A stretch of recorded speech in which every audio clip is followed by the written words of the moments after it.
E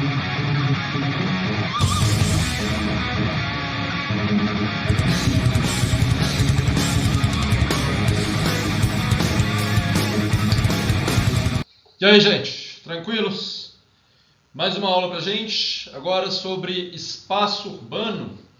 Nós havíamos estudado anteriormente o espaço rural, que foi uma aula dividida em 3 partes, porque o tema era grande, complexo, e a gente detalhou ele bastante.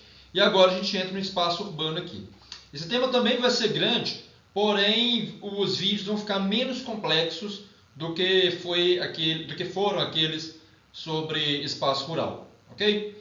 Então, começando o nosso tema, espaço urbano, tema importante no 7º ano também. Para esse vídeo aqui, para essa aula, nossos objetivos serão compreender o processo de urbanização e crescimento urbano também.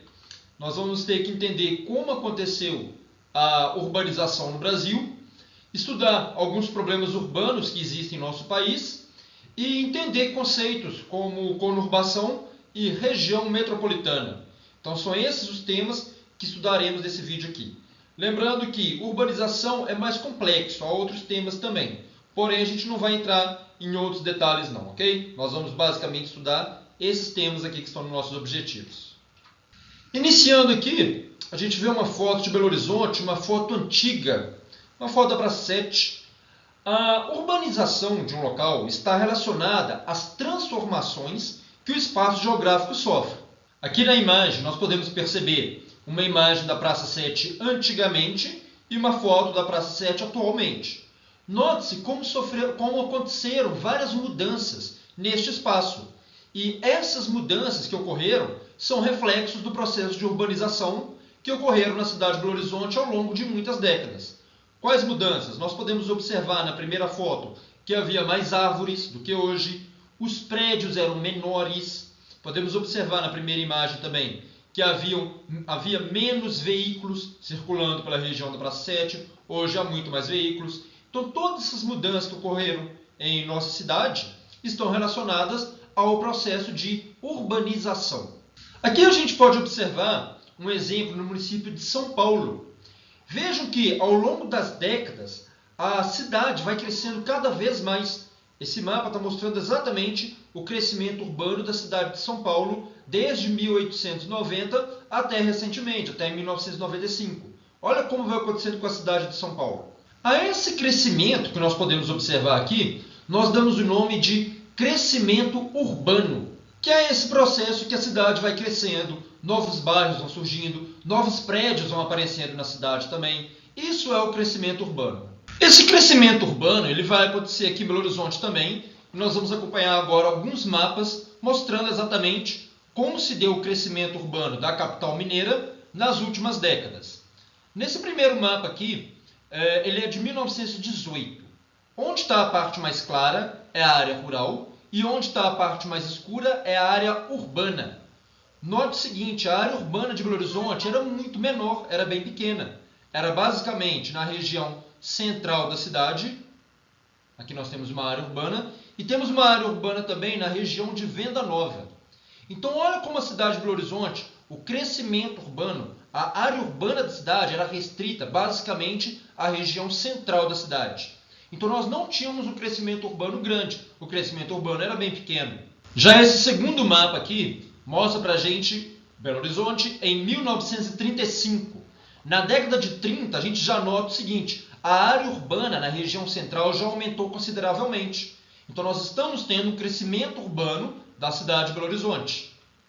Já no mapa de 1950, veja como o crescimento urbano já foi bem maior. Já está ocupando mais da metade do espaço da área de Belo Horizonte. Mapa de 1977 mostra esse crescimento urbano bastante avançado já também. O mapa de 1995 mostra como que a área urbana de Belo Horizonte já ocupa quase todo o município. A área urbana já está muito maior do que a área rural. E o mapa atual mostra que Belo Horizonte hoje, quase todo o município é constituído de área urbana. Existem poucas áreas rurais no município de Belo Horizonte. Então, assim foi o crescimento urbano da capital mineira desde 1918 até atualmente. Para que haja esse crescimento urbano, é necessário que tenha muitas pessoas vivendo na área urbana. Quando ocorre que há mais pessoas vivendo na área urbana do que na área rural, nós damos o nome de urbanização. Portanto, esse conceito aí para a gente é importante. Esse conceito de urbanização é quando o crescimento da população urbana é maior do que o da população rural. Isso é urbanização, tá? Grava esse conceito aí, guardem ele, porque toda vez que a gente falar urbanização, a gente tem que lembrar disso daí. Processo em que há mais pessoas vivendo na área urbana do que na área rural. Pegando o exemplo, novamente, aqui de Belo Horizonte, nós podemos dizer que Belo Horizonte é uma cidade urbanizada. Por quê? Porque há mais pessoas vivendo na área urbana de BH do que na área rural. Sendo assim, toda vez que nós falamos que um local é urbanizado, significa, como acabei de dizer, mais pessoas na área urbana do que na área rural. Falando um pouco do crescimento da população urbana do Brasil, nós temos o seguinte: a distribuição da população brasileira atualmente ocorre da seguinte forma: 85% da nossa população, dos brasileiros, vive na área urbana. Isso dá aproximadamente mais ou menos uns 179 milhões de pessoas que vivem nos centros urbanos aqui do Brasil. Enquanto 15% da nossa população vive na área rural. Isso vai dar mais ou menos, aproximadamente, uns 31 milhões de pessoas. Então, assim é a nossa distribuição da população brasileira atualmente. Sendo assim, nós podemos dizer que o Brasil é um país urbanizado. Por que o Brasil é um país urbanizado? Porque a maioria da nossa população vive na área urbana. Com conceito de urbanização, maior parte da população vivendo na área urbana. No entanto, há exceções dentro do próprio Brasil. Há alguns municípios aqui no Brasil onde a maior parte da população vive na área rural. Nós vamos pegar como exemplo aqui o município de Braúnas, que é um município localizado na região do Vale do Rio Doce, aqui em Minas Gerais. A população total do município de Braúnas é de 5.034 habitantes, segundo o censo do IBGE de 2010. Ou seja, é um município pequeno, é um município com pouca população. Porém, o que chama atenção na cidade de Braúnas, no município de Braúnas, é que desses 5.034 habitantes, 1.596 deles, ou seja, 32% da população de Braúnas, vive na área urbana, enquanto cerca de 3.438 habitantes do município de Braúnas, que vai dar 68%, vive na área rural.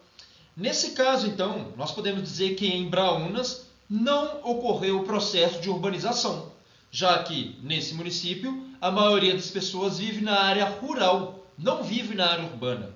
Nós falamos que o conceito de urbanização é quando mais pessoas vivem na área urbana do que na área rural. O índice de urbanização também pode mudar de região para região no Brasil e também entre os estados do país, como a gente pode observar neste mapa aqui. Olhando bem esse mapa, já é possível a gente notar que o Sudeste é a região brasileira mais urbanizada. Quanto mais colorido de marrom nesse mapa, quer dizer que mais urbanizado é. Então já conseguimos ver que o Sudeste é a região onde nós mais temos pessoas que vivem nas áreas urbanas. Em relação aos estados, os estados brasileiros mais urbanizados serão o Rio de Janeiro, onde 96,7% das pessoas vivem nas áreas urbanas, o Distrito Federal, com 96,6% da população nas áreas urbanas, São Paulo, Goiás e Amapá. Então esses são 5 estados brasileiros onde mais pessoas vivem nas áreas urbanas do que nas áreas rurais. Já os estados brasileiros menos urbanizados vão ser o Pará, temos também aí o estado do Piauí e o estado do Maranhão. Então isso daí, nós temos os 3 estados brasileiros com menor índice de urbanização. No nosso caso aqui de Minas Gerais, cerca de 83% dos mineiros vive em áreas urbanas e cerca de 17% vive nas áreas rurais. Lembrando sempre que, quando a gente analisa o Brasil como um todo, nós temos 85% da população brasileira vivendo nas áreas urbanas, enquanto 15% da população vive na área rural. Porém, a gente pode analisar região por região ou estado por estado também, como a gente acabou de fazer nesse mapa aqui. No entanto, esses números nem sempre foram assim. Antigamente acontecia o contrário. A maioria dos brasileiros vivia em áreas rurais. Este gráfico aqui é talvez o mais importante para a gente dessa matéria, para a gente conseguir entender esse conteúdo. Nele, a evolução da urbanização brasileira desde a década de 40 até atualmente. Notem aqui nesse gráfico que até a década de 60, vejam bem aí, até os anos 60, a maior parte dos brasileiros vivia na área rural, como mostra a linha azul aí para a gente. Veja que a linha azul de 1940 até 1960 está maior, porque a maior parte dos brasileiros nessa época vivia na parte rural do nosso país. A urbanização, então, ela era baixa. Na década de 40, apenas 31% dos brasileiros viviam nas cidades. E isso acontecia porque, nessa época, a maior parte das atividades econômicas brasileiras eram ligadas ao campo. Por isso que a maioria da população vivia no campo. Porém, a partir da década de 30, vai acontecer no Brasil o processo de industrialização. E a partir da década de 60, vai acontecer a Revolução Verde, que é aquele processo que nós já estudamos, que é a mecanização do campo. Esses dois processos aliados vão gerar mudanças no nosso país. E muitas pessoas irão deixar o campo e vão trabalhar nas cidades. Esse processo, onde várias pessoas irão deixar o campo para trabalhar nas cidades, é conhecido como êxodo rural. Êxodo rural, então, a saída de pessoas do campo para a área urbana, do campo para a cidade. E aí vem o questionamento: por que as pessoas vão sair do campo? Exatamente para trabalhar nas novas indústrias que estão instaladas na área urbana. E também podemos dizer que muitas dessas pessoas elas foram expulsas do campo pela mecanização que ocorria cada vez mais, já que agora são as máquinas que irão fazer a maior parte do processo do trabalho nas áreas rurais, como o próprio plantio, a colheita. Então esses dois processos, a industrialização e a mecanização do campo, irão retirar várias pessoas que viviam nas áreas rurais para as cidades, no processo conhecido como êxodo rural. Nisso, veja o que está acontecendo com o nosso gráfico. A linha vermelha, que representa a população urbana, ela está crescendo e rápido, enquanto a linha azul, que representa a população rural, está caindo, porque muitas pessoas estão saindo do campo para ir para a cidade, exatamente no que nós falamos, muitas delas expulsas pelas máquinas que agora fazem o trabalho no campo, e muitas indo buscar trabalho nas indústrias que se instalaram nas cidades. Na década de 1970, a população urbana no Brasil ela já é muito maior do que a população rural. Ou seja, na década de 70, o Brasil se torna um país urbanizado, já que a população urbana é maior do que a população rural. Ainda verificando esse mesmo gráfico nosso aqui, nós podemos ver ainda na linha vermelha de população urbana que ela está crescendo em um ritmo bastante acelerado. Notem aí como está o ritmo da nossa população urbana. Dessa forma, nós podemos afirmar que a urbanização brasileira ocorreu em um ritmo rápido, um ritmo acelerado. Na década de 1970, mais de 50 milhões, 53 milhões de pessoas já viviam nos centros urbanos do Brasil. Porém, o Brasil não estava preparado para esse processo de urbanização. Não havia um planejamento e nem estrutura nas cidades para receber tantas pessoas nos centros urbanos. Assim, nós podemos dizer que a nossa urbanização, além de acelerada, ela também foi mal organizada, já que o Brasil não estava preparado para este processo. O fato da nossa urbanização ter ocorrido de maneira rápida e mal organizada vai gerar para o Brasil vários problemas urbanos, que são problemas que a gente vê inclusive nas cidades até hoje. Portanto, nós podemos dizer que os problemas urbanos no Brasil, eles começam a crescer cada vez mais à medida que a população urbana também cresce, já que essa urbanização não foi organizada e foi de maneira acelerada, como nós acabamos de dizer. Aqui nós temos uma lista com alguns desses problemas urbanos que irão se intensificar à medida que o Brasil se tornava cada vez mais urbanizado. E nós iremos falar um pouquinho sobre cada um desses problemas. Bom, um dos grandes problemas urbanos que nós podemos observar em praticamente todas as metrópoles brasileiras é o déficit habitacional, a falta de moradia. Esse déficit habitacional é enorme no Brasil e não há políticas habitacionais suficientes que atendam a todos. Podemos falar, inclusive, das pessoas que vivem em condições de rua, muito comum nos grandes centros urbanos brasileiros. Atualmente, no Brasil, há cerca de 100 mil pessoas que estão em situação de rua. A falta de moradia, inclusive, vai gerar um outro problema, que é a questão das moradias precárias. Podemos falar, então, desse outro problema urbano, que é a favelização. Favelização é um processo onde moradias precárias são construídas em áreas de riscos. São lugares, normalmente, com baixa qualidade de vida e com pouca infraestrutura, além de, muitas vezes, não ter a presença eficiente do Estado. No Brasil, atualmente, há mais de 11 milhões de pessoas vivendo em áreas de favelas. Falta de saneamento básico, um outro problema urbano brasileiro, que é um problema que a gente acaba não percebendo muito, porque aqui em BH, a cidade tem praticamente 100% de sua rede de esgoto. Porém, na realidade do país, é bem diferente disso. Quase metade da população do Brasil ainda não tem coleta de esgoto adequada. E isso vai gerar vários problemas de saúde, uma vez que, com a falta de saneamento básico, as doenças transmitidas por ratos, mosquitos, por exemplo, vão aumentar bastante. Então, é um outro grande problema urbano que nós temos. O desemprego, que é um grave problema urbano no Brasil. Segundo o IBGE, em março de 2020, havia no Brasil quase 13 milhões de pessoas desempregadas. E esse número tende a crescer como uma das consequências da pandemia provocada pelo coronavírus. Problemas com o transporte público de baixa qualidade. Esse é um problema clássico. À medida que as cidades crescem, com a urbanização, os meios de transporte não acompanham esse crescimento. E hoje o Brasil tem um sistema de transporte absolutamente precário. A população das cidades cresce, mas os meios de transporte muitas vezes continuam os mesmos, com a mesma quantidade de ônibus e sem investimento em metrôs, por exemplo, que é algo muito necessário para a mobilidade urbana nas grandes cidades. Se a gente pegar Belo Horizonte como exemplo, que é uma cidade de mais de 2 milhões de habitantes, nós temos apenas uma linha de metrô. É muito pouco para atender toda a cidade. Por isso que nós temos um sistema de transporte por ônibus de uma qualidade muito baixa, com os ônibus lotados todos os dias nos horários de pico. E hoje o Brasil tem um sistema de transporte absolutamente precário.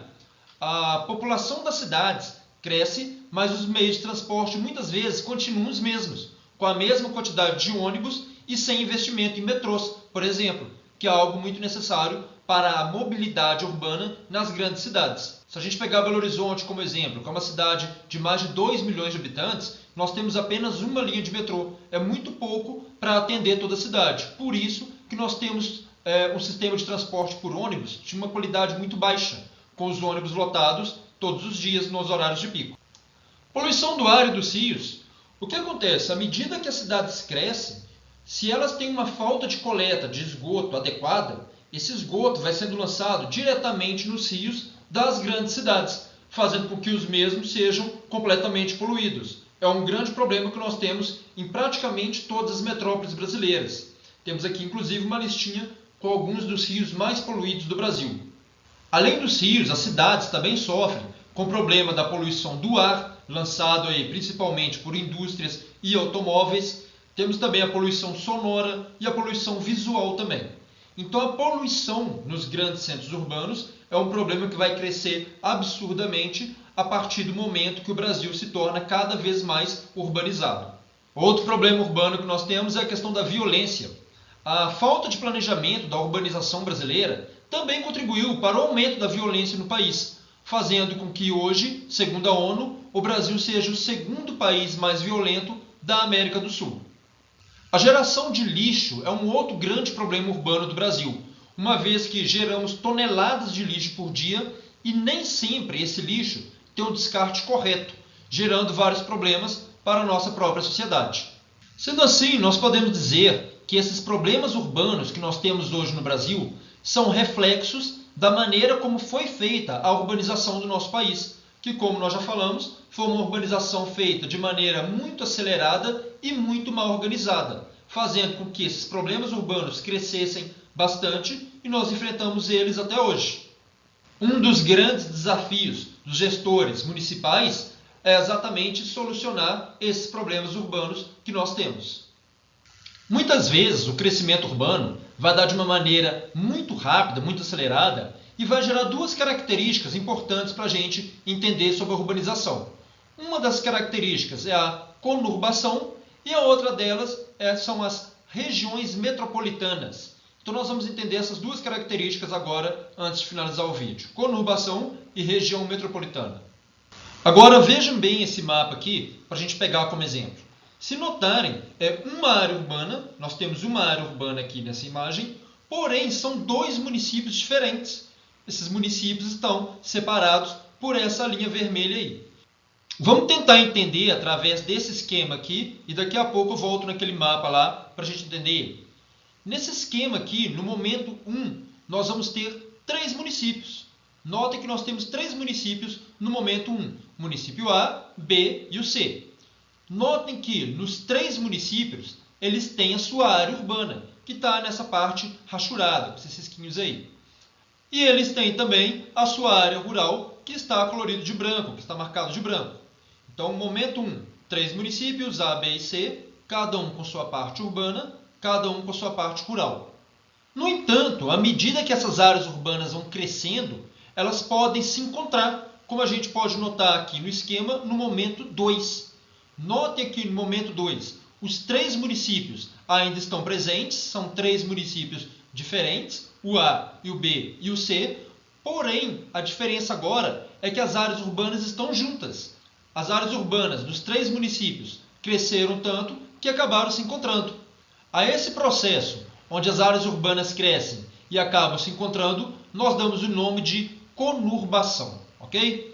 Então, conurbação, quando as áreas urbanas de 2 ou mais municípios diferentes crescem muito e acabam se encontrando. Voltando a este mapa, então, aqui, para a gente conseguir entender ele melhor, notem que do lado de cá nós temos o município A, do outro lado da linha nós temos o município B. Então, são 2 municípios diferentes, cada um deles com seu prefeito, com suas secretarias, com sua administração, cada um independente do outro. O que divide os 2 municípios é essa linha vermelha. Notem que é uma área de conurbação. Por quê? Porque as áreas urbanas dos 2 municípios se encontraram. E como que ocorreu isso? O município A, ele cresceu muito, neste sentido aqui que a gente pode ver, e o município B também cresceu muito no outro sentido. O que fez com que, em algum momento, esses 2 municípios acabassem se encontrando. Então, nós podemos dizer que isso é um exemplo de conurbação. Notem essa imagem de satélite aqui, pegando o nosso município de Belo Horizonte. Veja que o limite de Belo Horizonte é nessa linha laranja. No entanto, Belo Horizonte tem conurbação com alguns municípios ao seu redor. Notando aqui, ao norte, Belo Horizonte tem uma parte de conurbação com o município de Vespasiano. Essa parte branquinha, essa parte mais clara aqui na imagem de satélite, são as áreas urbanas. Olhando aqui, nós temos conurbação, uma parte com Ribeirão das Neves. Olhando mais aqui ao norte de novo, há conurbação com Santa Luzia. Mais aqui, nessa parte mais a leste, nós temos conurbação com Sabará, uma parte da região leste de Belo Horizonte faz conurbação com Sabará. Ao sul, região do Barreiro, faz conurbação com Ibirité, há uma região lá de conurbação, e principalmente com o município de Contagem. Belo Horizonte tem uma conurbação grande com o município de Contagem também, porque as áreas urbanas desses municípios cresceram muito e acabaram se encontrando. Então nós temos esses exemplos aqui em BH. Essa imagem de satélite está melhor para a gente, e ela mostra exatamente a conurbação entre o município de Belo Horizonte e Contagem, com essa linha amarela dividindo os dois. Do lado de cá nós temos Belo Horizonte, enquanto do lado de lá nós temos Contagem. Então vejam bem, esses bairros marcados aqui de vermelho, Camargos, por exemplo, está do lado de Belo Horizonte, Santa Maria do lado de Belo Horizonte também, Madre Gertrudes do lado de Belo Horizonte. Porém, esses bairros que eu vou marcar aqui de azul, como Água Branca, por exemplo, a região aqui da Vila São Paulo, por exemplo, também, região do bairro JK, tudo isso daqui já está no lado de Contagem. Então veja, nós temos aqui uma área de conurbação muito grande entre os municípios de Belo Horizonte e Contagem, com essa linha amarela que divide os dois. Essa linha amarela, uma parte é o anel rodoviário, que é uma parte do anel que de um lado é Belo Horizonte, do outro lado é Contagem, a outra parte é a região do Água Branca ali e do bairro Camargos também. Então, conurbação quando duas áreas urbanas crescem muito, de dois municípios diferentes, e acabam se encontrando. Muitas vezes nós encontramos nos noticiários este tema aqui, região metropolitana de Belo Horizonte, ou simplesmente Grande BH. Mas o que vem a ser isso, região metropolitana? Resumidamente, uma região metropolitana é quando nós vamos ter numa mesma área, no mesmo espaço, uma área densamente povoada, ou seja, com várias pessoas vivendo juntas, com um município central, um município principal e vários outros municípios ao seu redor. Isso vai ser a região metropolitana. Então, uma área com várias cidades, muitas pessoas, uma cidade principal e outras cidades menores ao seu redor. Vamos pegar como exemplo aqui para a gente a nossa região metropolitana. Olhando no mapa aqui, nós temos o mapa da região metropolitana de Belo Horizonte, ou simplesmente RMBH, ou se você preferir, você pode chamar também de Grande BH. Essa área aqui, essa área vermelha, ela é densamente povoada, ou seja, tem muitas pessoas, vai ser a área mais povoada de Minas Gerais, é nessa área vermelha aqui. Nós vamos ter nessa área um município principal, que é o município de Belo Horizonte. E ao redor do município de Belo Horizonte, teremos vários outros municípios menores. Esse mapa aqui dá para a gente observar melhor. Então esse é o mapa da região metropolitana de Belo Horizonte. No centro da região, nós temos a cidade principal, que é a cidade de Belo Horizonte, veja bem aí no mapa, e ao redor de Belo Horizonte, nós temos vários outros municípios, como Betim, Brumadinho, Matozinhos, Nova Lima, Igarapé, Ibirité, a mais bonita de todas, o município de Caeté, e vários outros. Comente para mim aí se você conhece algum desses municípios da região metropolitana de Belo Horizonte. É muito comum que as pessoas saiam dessas cidades todos os dias e venham para Belo Horizonte. Essas pessoas saem todos os dias das suas cidades para vir para Belo Horizonte para trabalhar, estudar, tratar de saúde, buscar serviços que não há em seus municípios. Por quê? Belo Horizonte, por ser o município mais importante, inclusive sendo a capital de Minas, é onde vai concentrar a maior parte desses serviços. Tanto que é muito comum a gente ver pela cidade esses tipos de ônibus vermelhos circulando, que são os ônibus metropolitanos que ligam as cidades da região metropolitana até BH. Nesse mapa aqui, então, nós temos as principais regiões metropolitanas do Brasil. Notem que nós vamos ter regiões metropolitanas espalhadas praticamente por todo o país. É muito importante que as cidades das regiões metropolitanas tenham coordenações conjuntas em vários projetos para resolver problemas comuns entre elas, como a questão do transporte, por exemplo, e mesmo a questão do coronavírus agora. Se a gente pegar como exemplo, não adianta a cidade de BH tomar medidas de precaução contra o coronavírus se as cidades da região metropolitana não tomam nenhuma medida, porque as pessoas vão continuar circulando. Então, essas cidades da região metropolitana, elas acabam tendo que buscar soluções conjuntas para resolver os problemas que elas têm em comum. Pessoal, terminamos então essa parte de espaço urbano. O vídeo acabou ficando grande mesmo porque a matéria é complexa e tem bastante conteúdo nela. Falta ainda para a gente estudar a parte de indústrias e a parte de transportes. Então isso fica para os próximos vídeos aí. Então valeu, brigadão e a gente se encontra nessa. Valeu!